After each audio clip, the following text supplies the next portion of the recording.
tendre la main pour que les gens viennent faire les choses à notre place. Mais aidez-nous, soutenez-nous dans ce que nous sommes en train de faire.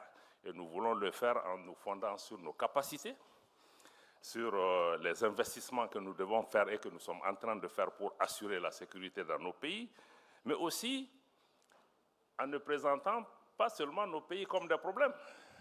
Parce que le Sahel aussi, peut-être quelque part, est victime de sa richesse, de ses potentialités, de sa jeunesse, de son espace. Même le Sahel que personne ne voit aujourd'hui regorge de ressources en eau souterraine extrêmement importantes qui, pour les 30-50 prochaines années, vont constituer des richesses immenses, des minéraux stratégiques dont regorge cette région.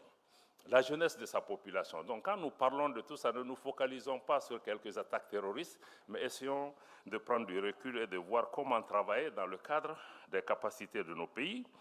Donc plus que de nouvelles ressources, encore une fois, travailler avec le Sahel, j'insiste sur ça, et non sur le Sahel ou dans le Sahel, comme si on était à la tête, au chevet d'un patient. Donc travailler avec le Sahel exige un nouvel état d'esprit. Il exige aussi le courage de se remettre en question, avec sincérité, avec respect, avec un sens élevé de l'écoute, comme le pratique aujourd'hui le Togo, mais aussi avec un sens de l'immunité. Personne n'a la science infuse. Et les populations qui vivent les problèmes sont les PhD de leurs problèmes. On ne peut pas venir leur enseigner des problèmes. Donc écoutons-les et essayons de les accompagner.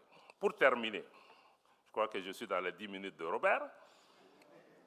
Pour terminer, j'aimerais partager avec vous les réflexions conclusives sur 3 points essentiels, 4 points probablement.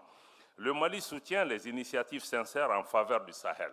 Le mot-clé sincère signifie que, à l'instar du Togo, nous souhaitons que tous nos partenaires comprennent que la Confédération des États du Sahel veille à la souveraineté de ses États membres et veille également à éviter toute ingérence intérieure dans la gestion de nos pays.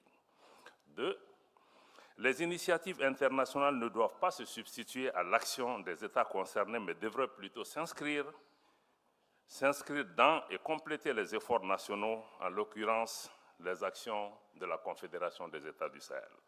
3.